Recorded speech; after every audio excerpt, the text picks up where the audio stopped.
Au nom du Père, et du Fils, et du Saint-Esprit. Amen.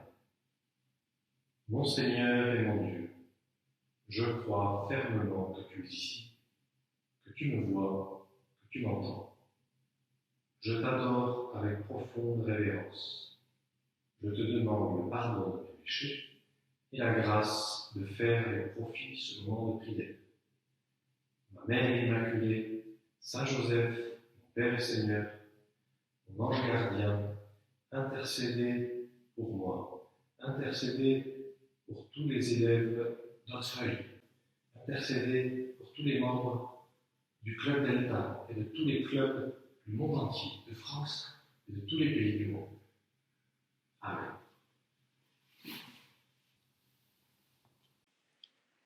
Il y a toujours des raisons pour dire merci.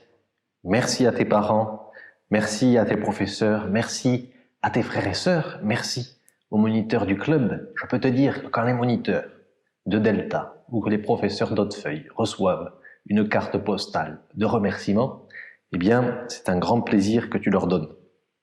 Maintenant qu'on est confiné, on pourrait penser qu'il n'y a que des raisons pour nous plaindre. Eh bien, au contraire, pense à ceci. Il y a au moins une raison de te dire merci, Seigneur, merci pour cette liberté que j'avais avant de pouvoir entrer et sortir. Merci pour mes amis que je voyais très souvent au collège et qui me manquent maintenant. Merci pour toutes ces bonnes choses que je pouvais faire avant et dont je mesure la valeur maintenant que je suis confiné. Merci, Seigneur, nous te disons, pour tous ces médecins, tous ces infirmiers, ces aides-soignants qui risquent leur vie et qui se donnent généreusement pour le soin de tous ces malades du coronavirus. J'ai lu une fois qu'il y avait des études scientifiques très sérieuses qui démontraient que le fait de dire merci, eh bien, c'est bon pour la santé mentale et même physique. Et je vais te dire quelque chose sur le plan spirituel, dire merci, c'est absolument fondamental. Être reconnaissant pour tout ce que l'on reçoit, c'est fondamental dans la vie. Et en ce début de notre semaine sainte, l'Église nous a proposé un personnage de l'Évangile comme modèle de quelqu'un qui a su dire merci. Et ce personnage, c'est Marie de Béthanie. Alors cette Marie de Béthanie, elle avait un cœur absolument immense et elle aimait à la folie le Christ. C'est normal, me diras-tu, parce que Jésus avait ressuscité son frère. Mais Marie, eh bien, n'oubliez pas cela, bien entendu, et toute la chance qu'elle avait, et elle se rendait compte de la chance qu'elle avait, eh bien, de connaître le Christ, d'être une amie intime du Christ. Et alors, son cœur se gonflait petit à petit, et son cœur, on peut dire, il emmagasinait plein de raisons, de motifs de dire merci au Seigneur.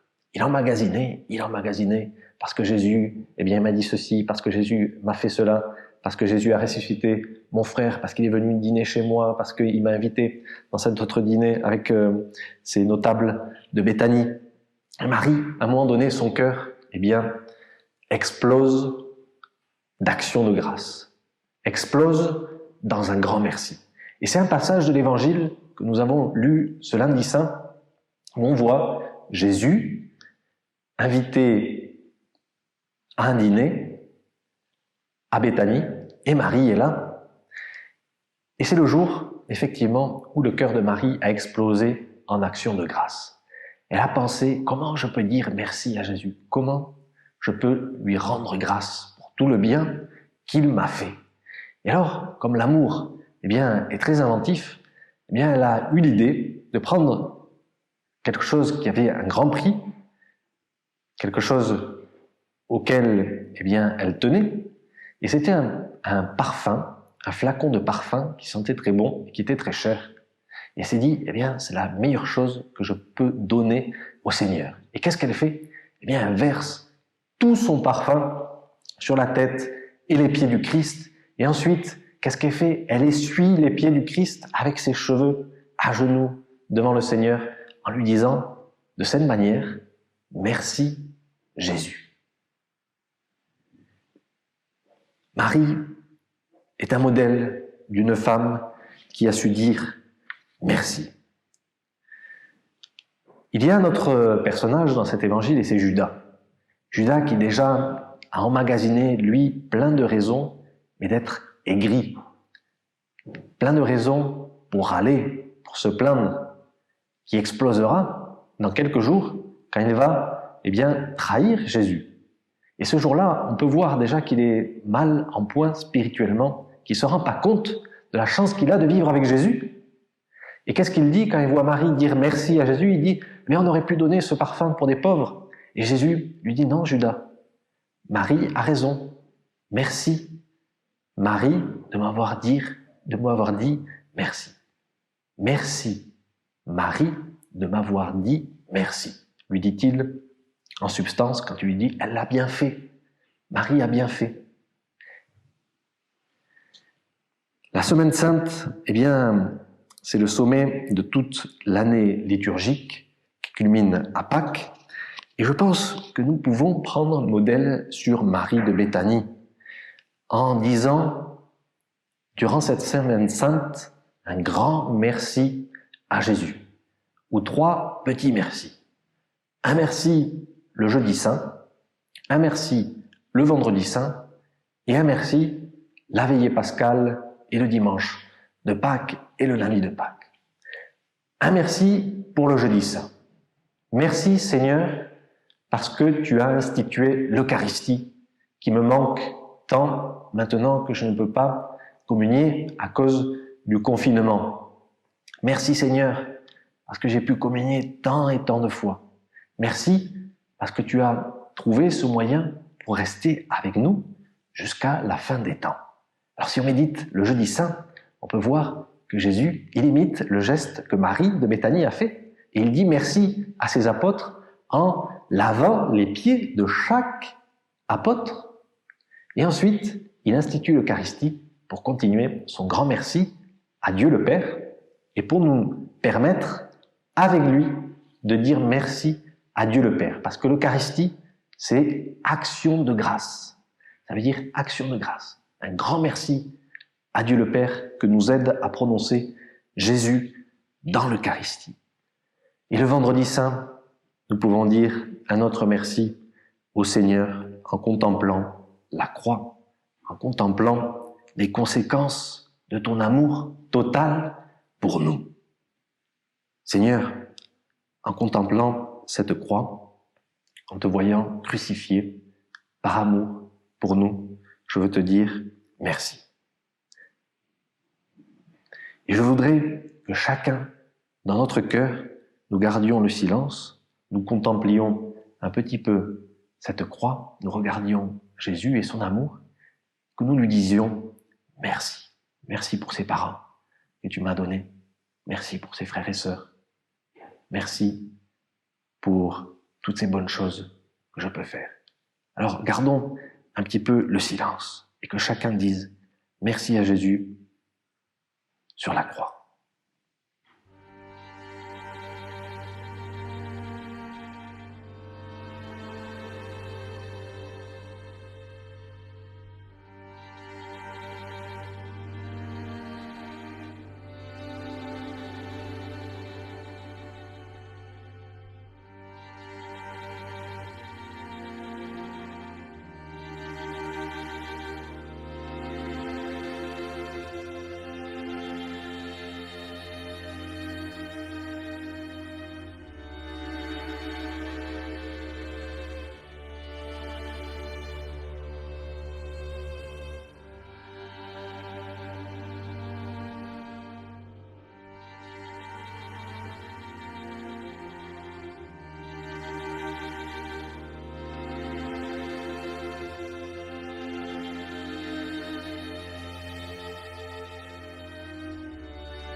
Et durant la veillée pascale, nous allons dire un grand merci à Jésus parce que il est ressuscité, parce qu'il est vivant. Il est ressuscité il y a 2000 ans, mais il continue à être vivant parmi nous. Et Jésus est un personnage qui vit aujourd'hui, maintenant. Dans ta vie, il peut entrer. Il peut être comme une personne totalement vivante dans ta vie. Voilà ce qu'est la Semaine Sainte. Dire merci à Jésus, s'arrêter 3 jours pour penser, s'arrêter spécialement durant ces 3 jours et penser que Jésus nous a tout donné et que nous voulons lui dire merci. Alors, les années scolaires ont leur point culminant, ce sont les compositions. La saison de rugby, elle a son point culminant. C'est quoi? C'est les phases finales et l'avancée des quarts, aux demi, à la finale. Dans la vie liturgique, dans la vie spirituelle, on approche du point culminant, qui est Pâques.